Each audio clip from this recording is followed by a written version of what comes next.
Hey everybody, how are you? It's John Brewer, South Florida's restaurant guy, and I know I hate when you look at yourself in the mirror. And anyway, uh, wanted to come at you with a piece I just read in Canada. They had a food service get together, and some interesting stuff. So they came up with what do we get? It was what's on the table for 2019. What are the trends going into 2019?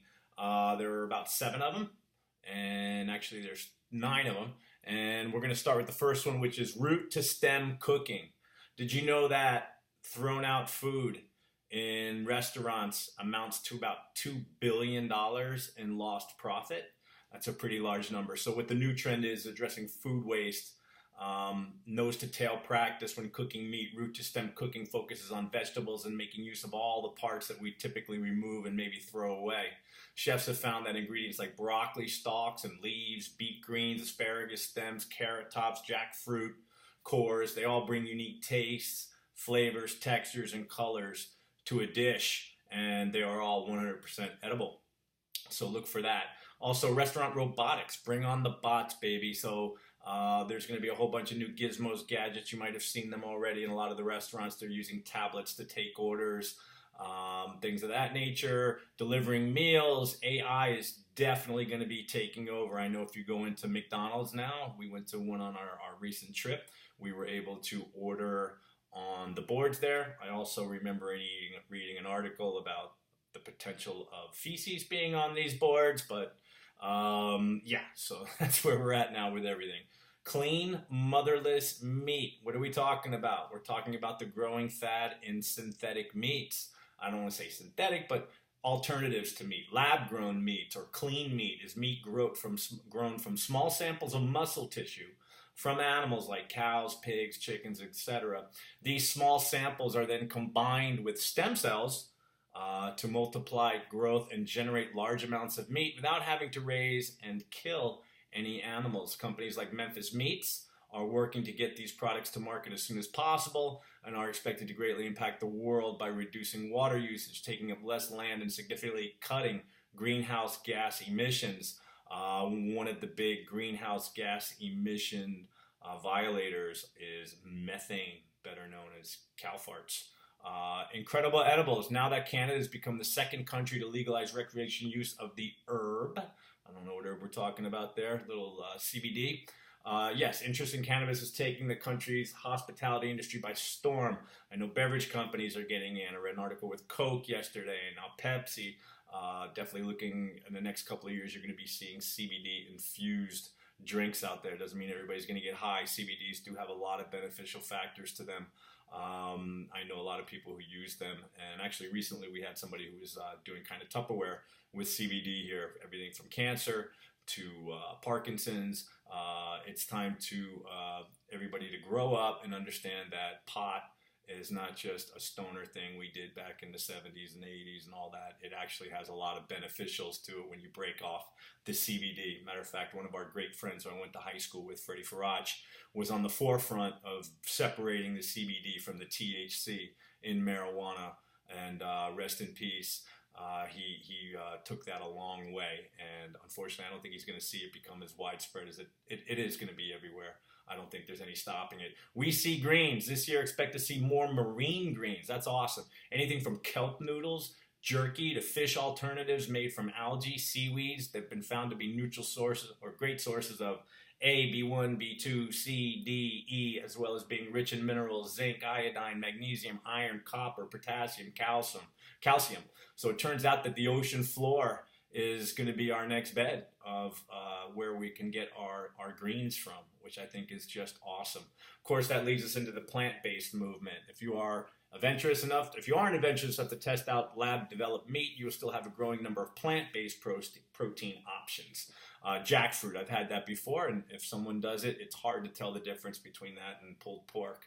We're looking for ingredients, plant-based milks derived from pea protein and barley, proving to be worthy animal product replacements. The future is looking greener than ever. That's awesome. So one of the other things I wanted to say on that plant-based is I'm noticing now we're actually working for Chef Daniela, who is looking for, she does extreme, there's a difference between vegan and plant-based. So plant-based is strictly using plants, and vegan. It's almost like a diluted form of plant-based. So it's very interesting that now we're getting subdivisions of the vegan going on. Sugar, looking for sugar alternatives. We know how bad sugar can be for you. Once upon a time, we were fighting against fat, and now the thing that's in the crosshair is sugar. So we're looking for ways to reduce sugars and using sugar substitutes. So what are we talking about? Honey, which is what I put in my coffee. So honey, agave, which I've heard mixed reviews on agave. And then they're also starting to use things like carrot, sweet potato, golden beet, butternut squash, and of course corn, which is what we get in most of our sodas now. Culinary cocktails, number 8. Forget the fruity and sweet. No more sex on the beach and all that stuff.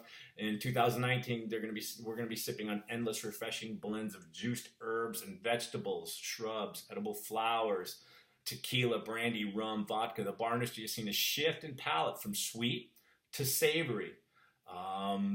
This also has a lot to do with the craft movement and the vermouth and sherries and the Amaros that are being used now. Food and hospitality industries moved into more sustainable practices now. So a lot of the stuff that's being used in the kitchen, as we were talking about, reuse and making sure you're using from toe to nose. Same thing with the vegetables. A lot of these vegetables are being turned into shrubs, which are then being used in cocktails. If you saw my last video, there was actually a restaurant actually that takes a lot of their menu items and then uses some of that stuff to make shrubs with, and then they make cocktails. All part of food and hospitality becoming more sustainable, and by way of that, becoming more profitable. And the last one is In-N-Out. In-N-Out, kale, you're out of here. My wife will be very happy about that. See less of the leafy green. And we're looking to replace gut flora friendly ingredients such as dandelion greens, a natural probiotic, and amaranth, a hypoallergenic grain substitute for wheat, both pushing the notion that food really is medicine. You know, my wife and I were just listening to a TEDx talk, which really blew us away. And it was talking about how your gut and the food that you're eating really affects your emotions, affects your brains. I mean, I know that, of course, duh, but at the same time, I don't think we really understand to the amount that these things affect. Matter of fact, they did experiments with troubled kids that were a problem, and instead of just putting these kids on drugs, there was a doctor who looked at their diets and basically started adjusting their diets to great benefit. The kids were less combative. They were doing schoolwork better. They were less fidgety, and that goes for everybody. There are studies that I'm reading, and of course, some of these may be good, and some of them may be bad studies, of course. But I'm reading studies along the lines of even reducing the chances of Alzheimer's as we get older. All of this comes from your gut, which kind of Western medicine has its place, and absolutely, if I need surgery, Western medicine is where it's at. But I studied Tao and read a lot of books, and when you go to the doctor, the first thing they ask you is, what do you eat? What's your diet? And I think we're going to see more and more of that going on. So anyway, those are the 9 big things. To summarize everything: root to stem cooking, restaurant robotics, clean motherless meat, incredible edibles, we see greens, the plant-based movement, pretty pleased without sugar, culinary cocktails, and the In-N-Out. Anyway, John Brewer here. Hope you enjoyed this. Hope you had some good information.